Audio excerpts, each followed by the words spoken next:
네, 미국이 베네수엘라를 전격 공습했죠. 미 최정예 특수부대인 델타포스를 동원해 마두로 대통령 부부를 생포해 뉴욕으로 압송했습니다. 트럼프 대통령은 안정적인 정권 이양까지 미국이 베네수엘라를 통치하겠다는 발표도 내놨습니다. 네, 관련 내용 자세하게 짚어보겠습니다. 김일수 한국군사문제전구원 안보전략실장 어서 오세요. 네, 안녕하십니까? 안녕하세요. 네. 자, 미국이 전격적으로 베네수엘라를 공습을 했고 마두로 대통령을 축출을 했습니다. 지금 우리 시간으로 새벽 시간에 뉴욕에 도착했다고 전해졌는데 일단 이번 공습의 이유와 배경을 어떻게 봐야 되겠습니까? 이제 공습 하게 된 것은 이 미국하고 베네수엘라의 관계에서 이제 여러 가지 문제가 있는데 특히 이제 마두로 대통령이 이제 들어서고 난 뒤에 더 관계가 안 좋아졌거든요. 어찌 됐든 지금 베네수엘라를 마약의 그 공급처 그리고 이제 베네수엘라 대통령이 마약의 그 뭐라고 할까요? 범죄단체들을 보호해주고 그 범죄단체들을 오히려 이제 이 마두로 대통령을 지지해주는 그런 공생관계를 유지한다. 결국 그 마약이 결국은 미국의 안보를 위협한다. 그래서 이것을 이제 더 이상 두고 볼 수 없다. 우리는 흔히 이것을 이제 나르코 테러리즘이라고 얘기를 해요. 마약하고 테러리즘이 결부된 그런 국가로 규정을 하고 이것을 이제 더 이상 받아들일 수 없겠다라는 생각을 가지고 여기를 이제 공격을 했다라고 보고요. 두 번째는 이제 이것만 있겠느냐라고 보는 거죠. 사실상 이 마두로 대통령 그 이전에 차베스 대통령이 등장하면서부터 완전히 이제 반미 반제국주의로 이 베네수엘라가 돌아섰거든요. 그래서 이제 그러다 보니까 거기에 이제 중국이 이제 베네수엘라에 또 러시아가 베네수엘라에 이란이 베네수엘라에 소위 말해서 남미에 이렇게 거점을 형성하려고 그랬어요. 그래서 중국 같은 경우에는 그게 1대1로의 거점으로 그리고 이제 러시아 같은 경우에는 저기 있는 마두로 대통령의 경호 그것을 담당하는 것으로 그리고 또 이제 이란 같은 경우에는 석유하고 뭐 여러 가지 이제 또 이런 좋은 관계를 유지하려고 그렇게 했는데 이걸 더 이상 이제 두고 볼 수 없다라는 이제 그런 생각이 미국한테 있었다라고 보고요. 세 번째는 이제 아무래도 이제 에너지 안보하고 관련된 것이라고 볼 수 있는데 베네수엘라 같은 경우에는 지금 석유 매장량이 세계 1위거든요. 어마무시하다라고 봐야 되겠죠. 예. 그런데 이제 이게 좌파 정권이 들어서 가지고 미국과의 관계가 안 좋으니까 그래서 이제 이 석유를 조금 미국을 그러니까 친미 성향의 어떤 정권이 들어서서 석유를 좀 통제할 필요가 있겠다라는 그런 생각이 하나 있었고요. 마지막으로는 어떻게 보면은 지금 뭐 미국의 이제 국내 정치하고 이거는 같이 좀 연결시켜 볼 필요가 있는데 트럼프 대통령이 지지율이 뭐 38에서 40%를 지금 오고 가고 있잖아요. 게다가 이제 최근에 있었던 뭐 뉴욕 시장 선거라든지 주지사 선거에서 연달아 이렇게 참패를 하고 그러다 보니까 이제 올해 11월 달에 있을 중간 선거도 걱정이 되는 건 사실이에요. 그래서 이제 이런 지지율을 좀 만회해야 되겠다. 그러다 보면은 이제 이런 축출 작전이 이렇게 성공적으로 이루어지게 되면 이것이 결국은 지지층을 결집하는 데 좀 도움이 될 수도 있지 않겠느냐. 그런 차원에서 이 네 가지 이유 때문에 아마 이 베네수엘라를 공격을 했다라고 생각을 하고요. 한 가지 더 이제 이것과 관련해서 말씀을 좀 드리자라고 하면은 1989년도에 그러니까 아버지 부시 대통령이 있을 때죠. 그때는 이제 파나마에 있는 노리에가 대통령, 그 노리에가 대통령이 마약 밀매 혐의를 이제 이유로 걸어가지고 그 노리에가를 체포해가지고 미국으로 이렇게 데리고 와서 법정에 세워서 법정에 세워가지고 법의 심판을 받게 했는데요. 그때도 이제 1월 3일 날이었어요. 그런데 이번에도 1월 3일 날이잖아요. 그래서 그것을 보면은 물론은 이제 뭐 여러 가지 이제 유행이나 또는 이제 국가의 크기나 이런 면에서 차이는 있긴 있지만 꼭 그냥 제2의 어떤 파나마 침공 그런 것을 연상시키는 그런 공격이었다 이렇게 볼 수가 있습니다. 예. 네, 또 트럼프 대통령이 사진 한 장도 올리지 않았습니까? 마두로 대통령이 트레이닝복 차림에 직접 수갑을 차고 눈을 가린 모습이었는데요. 이 사진 공개에는 어떤 메시지가 담겨 있는 걸까요? 그러니까 이제 작전이 완전히 이제 성공했다라고 얘기하는 거고요. 그리고 완전히 이제 그 비행기 안에서 이렇게 수갑을 찬 모습을 그리고 안대를 이렇게 씌운 모습을 보여주었는데 이것은 이제 어떻게 보면은 베네수엘라에서 사실상 지금 마두로 대통령을 지지하는 세력들이 여전히 있을 수 있거든요. 그 지지하는 세력들한테 완전히 이제 지금 마두로 대통령 체포해서 미국으로 압송 중이다. 그리고 그것도 별 피해가 없이 미군의 피해는 뭐 거의 없었고 그리고 베네수엘라에 대한 피해도 별로 없이 이렇게 너희 대통령을 데리고 가는 것을 모습을 보여줬으니까 저항 의지를 좀 꺾게 하는데 그 목적이 있지 않았는가라고 생각을 합니다.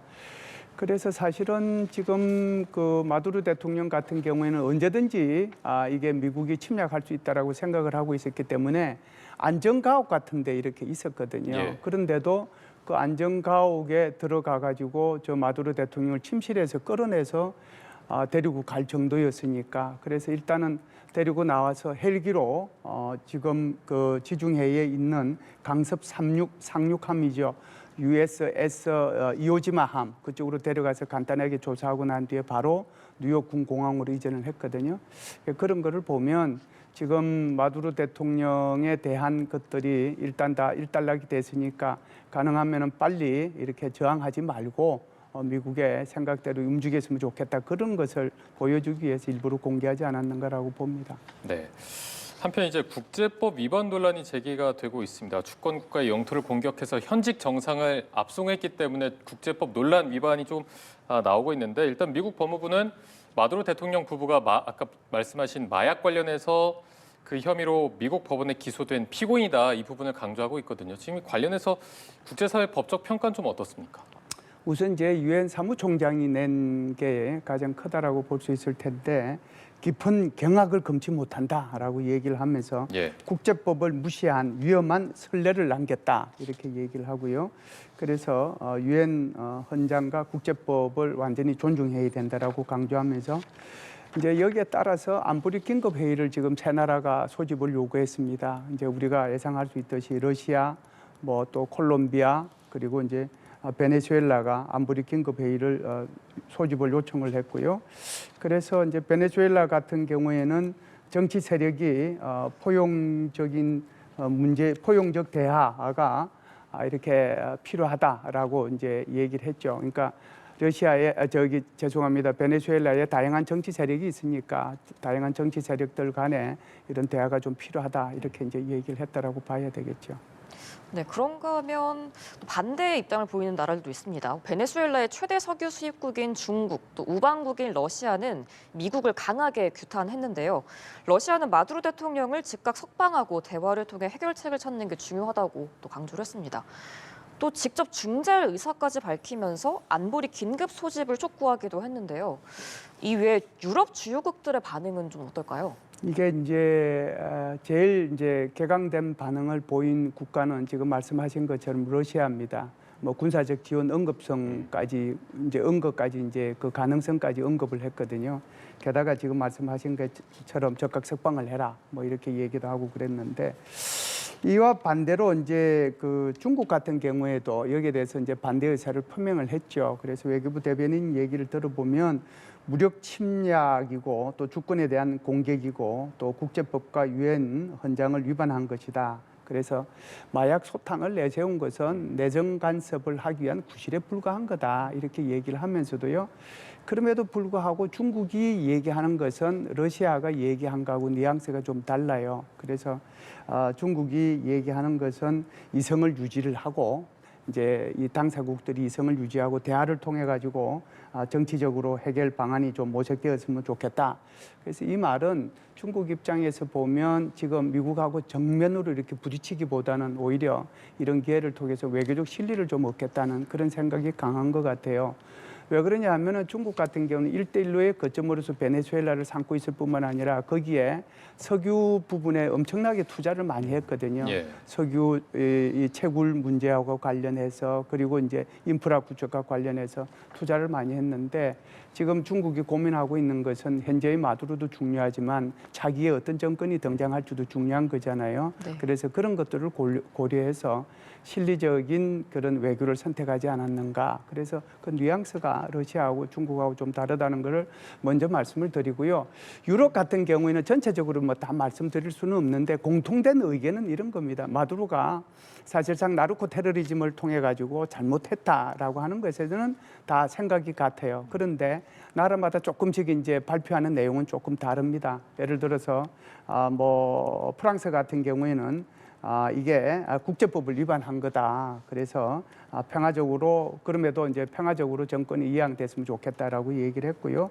영국 같은 경우에는 통상 보면은 어떤 작전이 있으면 미국과 영국이 한꺼번에 작전을 하잖아요. 근데 영국의 총리는 우리는 이번 작전에 전혀 관여하지 않았다라고 아주 딱 선을 그었어요. 예. 선을 그으면서 여러 가지 이제 기자들이 질문을 하니까 그래서 사실관계를 우선 좀 확인을 좀 해보겠다라고 얘기를 했고요.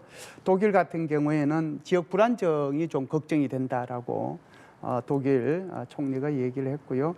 이탈리아 같은 경우에는 완전히 이제 이거 잘한 거다, 정당한 조치였다. 그래서 유럽 국가들 전체를 묶어서 이제 한꺼번에 얘기를 한다면 마두로 대통령에 대한 나르코 테러리즘에 대해서는 반대하고 잘못했다라고 얘기를 하지만 그 해법이나 또는 이제 그 상황에 대해서는 국가마다 조금씩 상이한 의견을 가지고 있다 이렇게 볼 수가 있겠습니다. 그러나 기본적으로는 러시아하고는 반대되는 그런 전체적인 그림을 그리고 있다 이렇게 볼 수가 있겠죠. 네.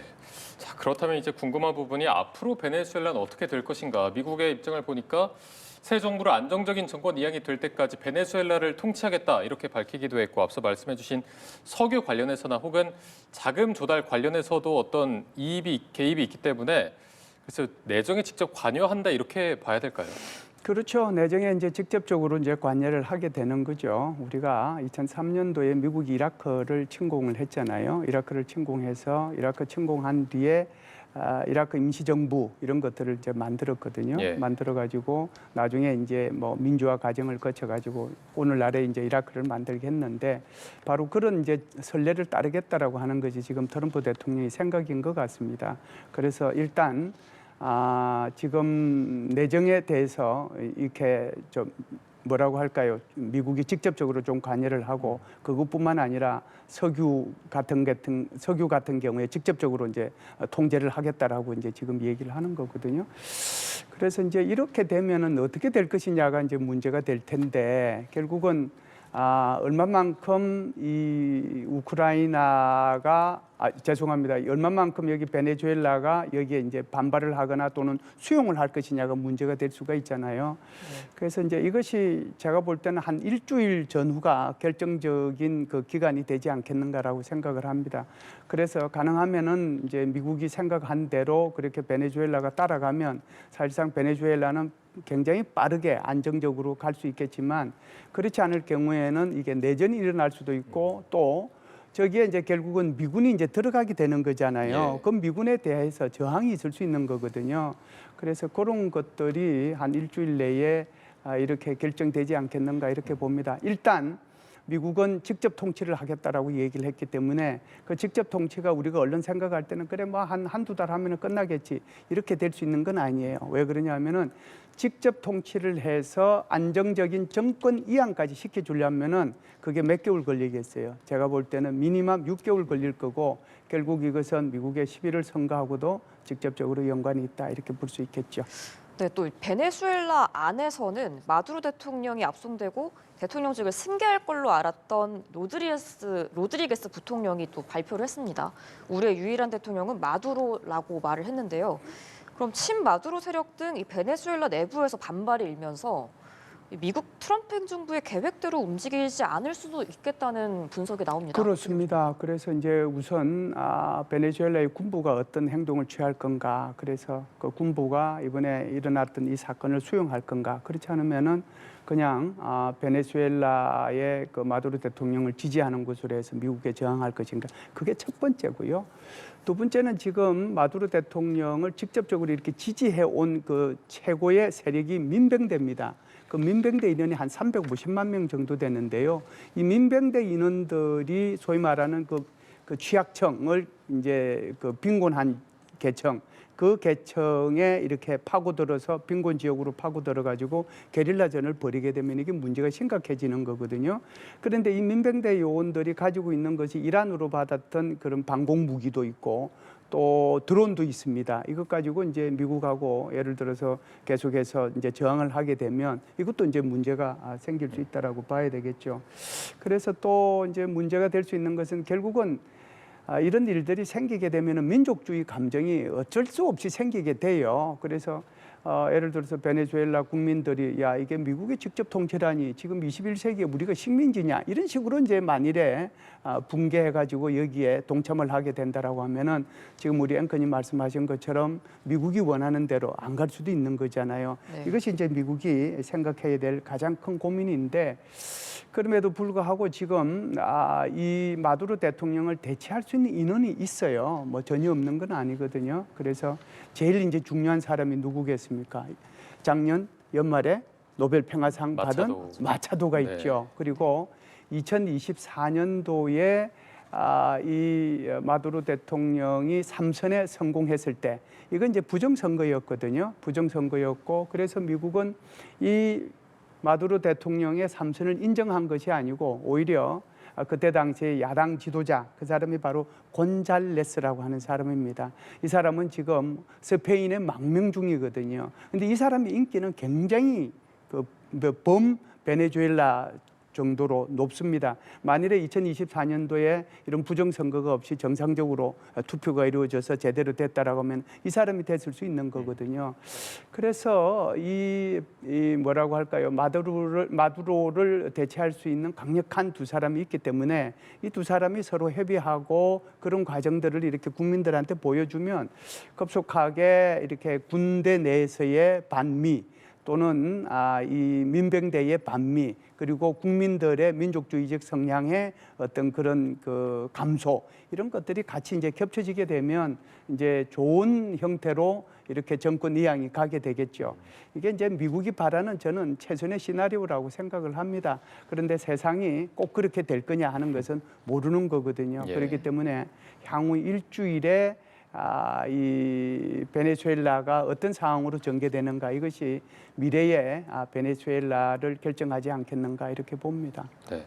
그런데 이번 사태의 근본 배경을 거의 한 27년, 30년간 이어진 질긴 악연에서부터 분석하는 이런 평가도 있었는데 지난 차베스 정권 앞서 말씀해 주신 차베스 정권 때부터 이런 적대 관계가 그렇죠. 시작이 됐다 이렇게 보면 되는 거죠. 예, 크게 보면은 이제 4단계로 나누어서 설명을 드릴 수 있는데요. 1단계가 바로 전략적 불신의 시작이다.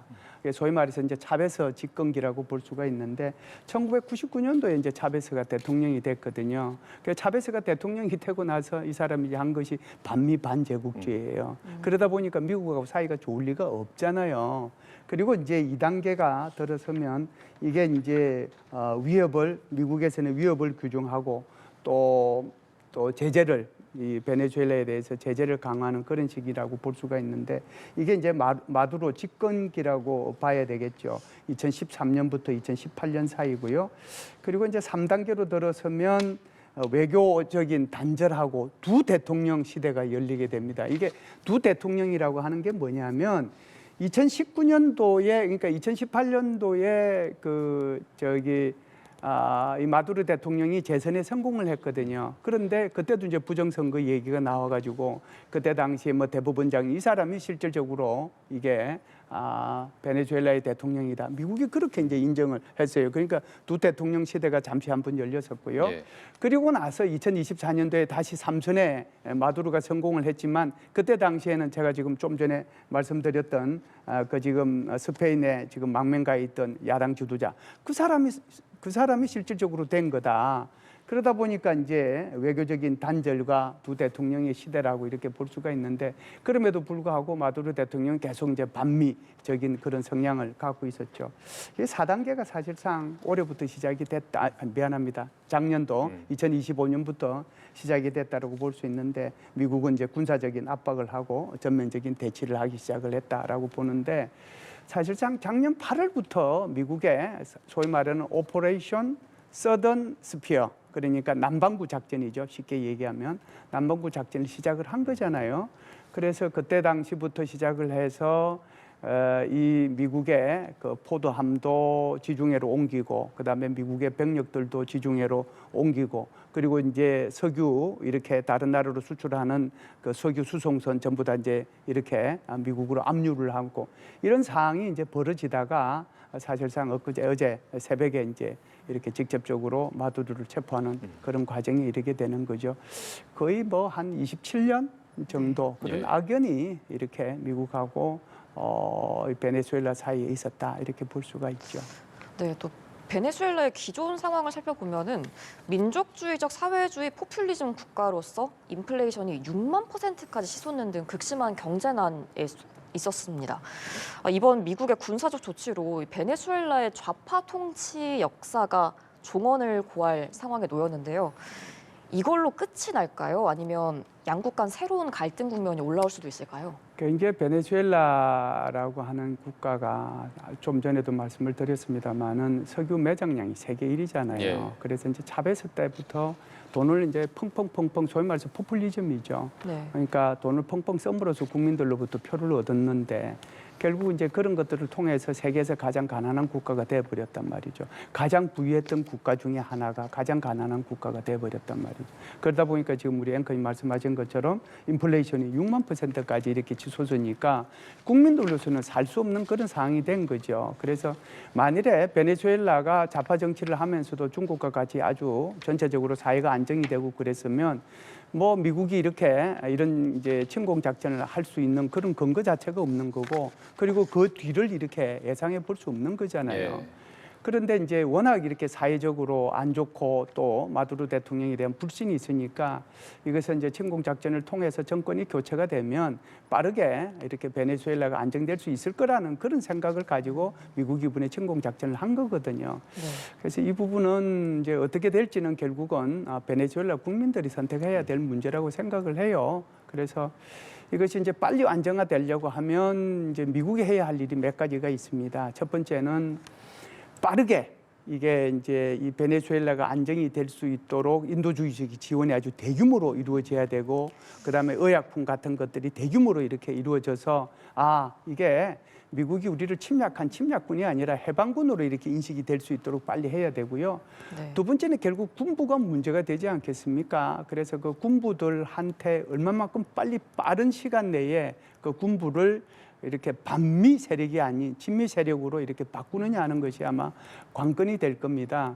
그리고 이제 이게 세 번째는 결국은 거기에 과도 정부를 이제 수립을 하게 될 텐데 과도 정부 수립 기간 동안에 가능하면은 빠르게 이렇게 과도 정부 쪽으로 미국이 이렇게 통치를 하면서도 정권을 이양하는 제가 볼 때는 2013년도에 미국이 이라크 공격을 통해 가지고 이런 작전 경험이 있고 그것이 이제 얼마만큼 실패를 가져왔는지를 너무나 잘 알고 있기 때문에 그런 실패가 이곳에서는 다시 되풀이되지 않도록 얼마만큼 정교하게 이게 베네수엘라를 통치하고 그리고 이제 이게 안정적으로 정권을 이양할 것인가라고 고민하느냐에 따라서 달라질 수 있지 않겠는가라고 보고요. 제가 볼 때는 이제 전체적으로 이것이 이제 국제사회에 어떤 영향을 미칠 건가가 이제 우리가 또 생각해 봐야 될 문제지 않습니까? 그래서 제가 볼 때는 적어도 지금은 이렇게 주권이 존중이 되고 국제법이 존중이 되고 그래서 남의 나라를 침략해서는 안 되는 그런 시대가 아니라 이제는 힘의 논리가 작동되고 있는 그런 시대에 우리가 진입하고 있는 게 아니냐. 아주 점잖은 표현으로는 우리는 정글의 법칙이 작동된다라고 얘기를 하지만 그걸 조금 더 직접적으로 얘기를 하면은 사자가 아주 순한 그런 동물들을 잡아먹는 그것이 눈으로 보이는 시대가 지금 전개가 되고 있다. 그래서 그것이 러시아가 우크라이나를 침공한 것도 그렇고 이번에 미국이 베네수엘라를 침공한 것도 마찬가지다. 이걸 통해서 누가 많은 교훈을 얻을 수 있을까? 중국이 또 교훈을 얻을 수도 있지 않을까 그런 생각이 있을 수 있거든요. 그래서 이런 생각들을 동시에 생각해 보면서 베네수엘라 사태를 이렇게 봤으면 좋겠다 이런 말씀을 드리고 싶습니다. 네, 알겠습니다. 자, 미국의 베네수엘라 전격 공습과 관련해서 짚어봤고요. 지금까지 김열수 한국군사문제연구원 안보전략실장과 함께 말씀 나눠봤습니다. 오늘 고맙습니다. 고맙습니다. 감사합니다.